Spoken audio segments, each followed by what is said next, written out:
অথই অথই বাবা, আমার ওয়াইফ দেখি কাজের লোকও রাখছে বাসায়। Very smart my wife. ভাই ভাই, ও ভাই, কি কি কি কি ব্যাপার? তুই কেমন আছিস ভাই?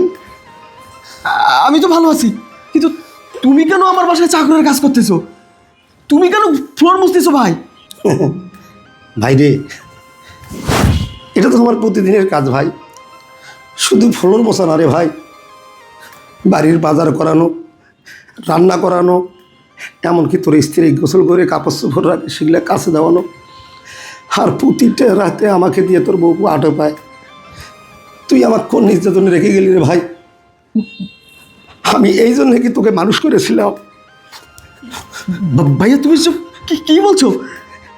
তুমি আমার বাসায় ফ্লোর মোছো, ফ্লোর ঝাড়ু দাও, বাজার করো, তুমি এই একটা অচল প্রতিবন্ধী মানুষ, তুমি তুমি নিজে রান্না করো, আমার ওয়াইফ গোসল করে বাথরুমে কাপড় চোপড় ফেলাই রাখে, সেটা তোমাকে কেচে দিতে হয়, আবার প্রত্যেক রাতে ওর হাত পা চাপাই দিতে হয়। ও ভাইয়া, তুমি আমার কাছে মিথ্যা বলছো, বলো না ভাইয়া। হ্যাঁ, আমার বউকে তোমার সঙ্গে এত বড় অন্যায় করতে পারে ভাইয়া? বলো। আমি একজন প্রতিবন্ধী ভাই, আমি তোকে মিথ্যা বলছি না। আমি সবসময় চিন্তা করতাম কেউ একজন যদি আসি আমাকে ফোনটা দিয়ে বলতো তোর ভাইয়ের সঙ্গে কথা বল, তাহলে হয়তো তুই জানতে পারতি। তোর বউ না বাজার আমার ঠিকই পাঠায়, কিন্তু সঙ্গে লোক দেয়, আমি জানি তোর সঙ্গে যোগাযোগ করতে না পারি। কি বলো ভাইয়া তুমি এসব? যে মানুষটা সব সময় তোমার কথা আমার কাছে প্রশংসা করে, জানো ভাইয়া না খুব ভালো। ভাইয়া ভাইয়া সব সময় আমার খেয়াল রাখে। ভাইয়া তোমার সম্পর্কে ও আমার কাছে এত কথা বলতো যে আমি ভুলেই গেছিলাম তোমার সঙ্গে আমার কথা বলা দরকার। কিন্তু এর তলে তলে তোমার সঙ্গে এত নির্মম অত্যাচার করে, এটা তো আমার জানা ছিল না। এই প্রতিবন্ধীর বাচ্চা, এখানে কার সাথে দাঁড়িয়ে দাঁড়িয়ে কথা বলিস? এই নে কাপড়গুলো ধুয়ে দে।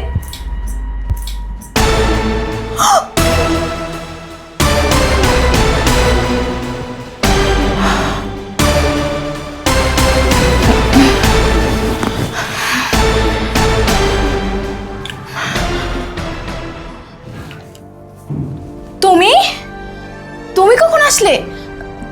কি ব্যাপার ভাইয়া, আপনি কেন এসব করতেছেন? ও বুঝেছি।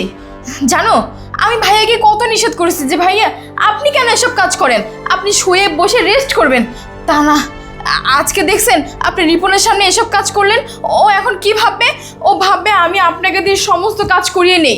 আমি আপনাকে কত নিষেধ করেছি, আপনি তো আমার কথা শোনেন না। তুমি আমাকে ভুল বুঝো না, ভাইয়া ইচ্ছা করে এমন।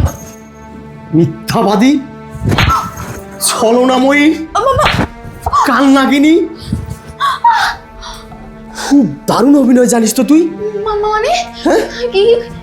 তুই তো দারুণ অভিনয় জানিস। আমি আমি কি করছি? চুপ।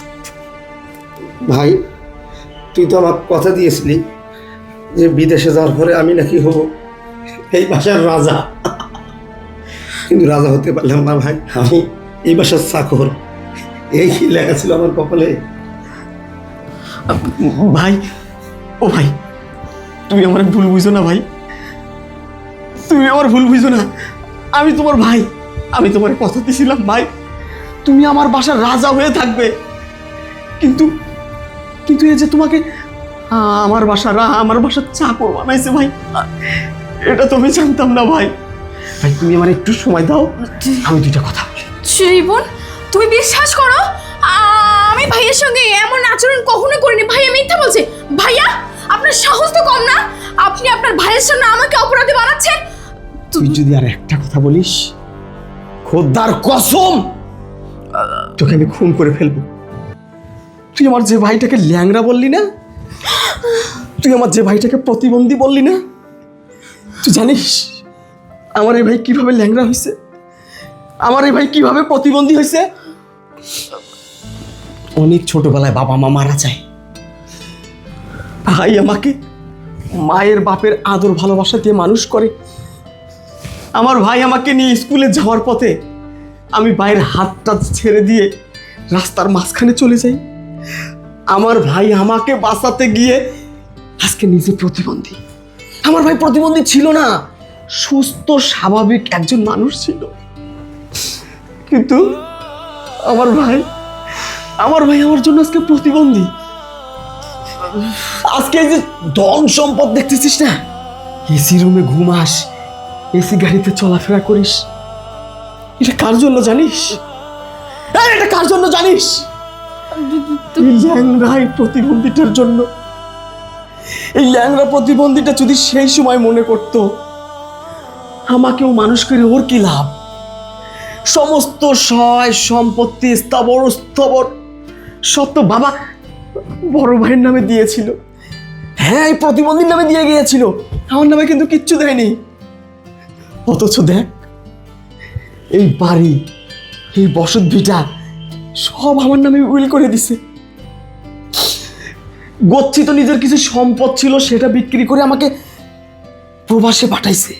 আজকে আমি একজন প্রবাসী, আমি একজন সফল মানুষ, আমি একজন সফল প্রবাসী। প্রবাস থেকে আমি কোটি কোটি ডলার ইনকাম করি। অথচ একজন প্রবাসীর ভাই প্রবাসীর বাসায় চাকরের কাজ করে, সে কাজের লোক আমার বাসায়। তুই বলতো কত বড় নির্মম পরিহাস আমার নসিবে আল্লাহ লিখে রাখছে। যে প্রতিবন্ধীটা যদি আমাকে তখন লেখাপড়া না করাইতো, আমি শিক্ষিত হতে পারতাম না। এই প্রতিবন্ধীটা যদি আমাকে নিজের অর্থ খরচ করে বিদেশে না পাঠাইতো, আজকে আমি প্রবাসী হতে পারতাম না।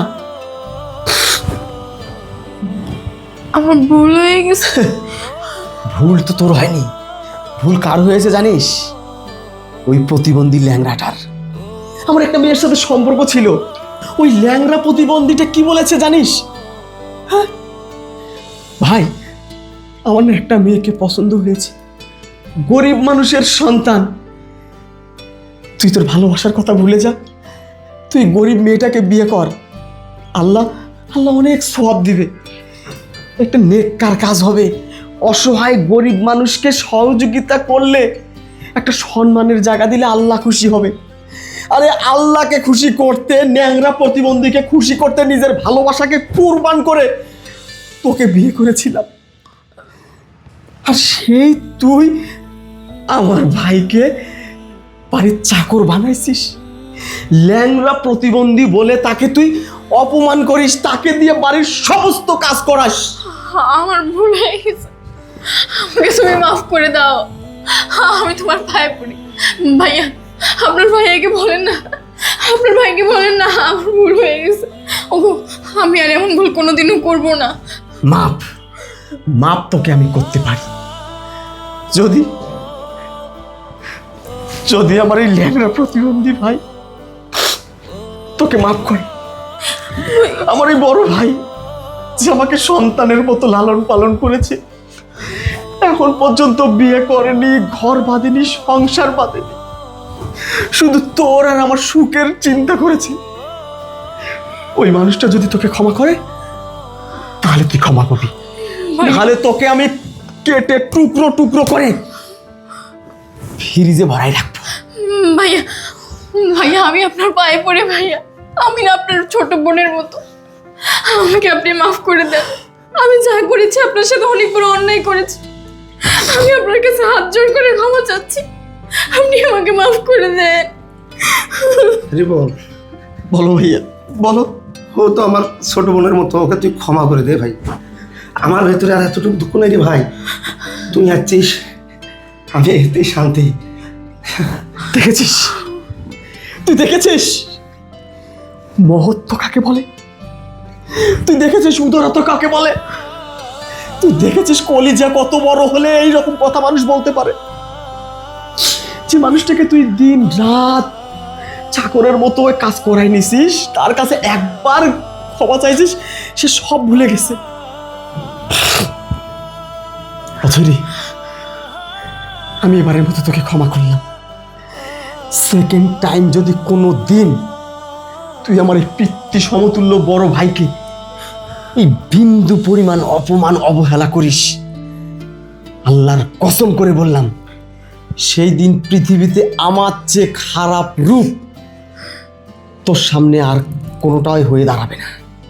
ঠিক আছে, আমার ভুল হয়ে গেছে। তুই চল ঘরে চল, তুই চল ঘরে চল, বল চল বল।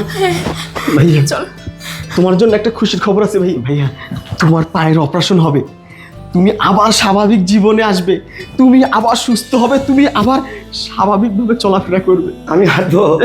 হ্যাঁ ভাইয়া, হাঁটবো। তুমি হাঁটবে। চল ভাই।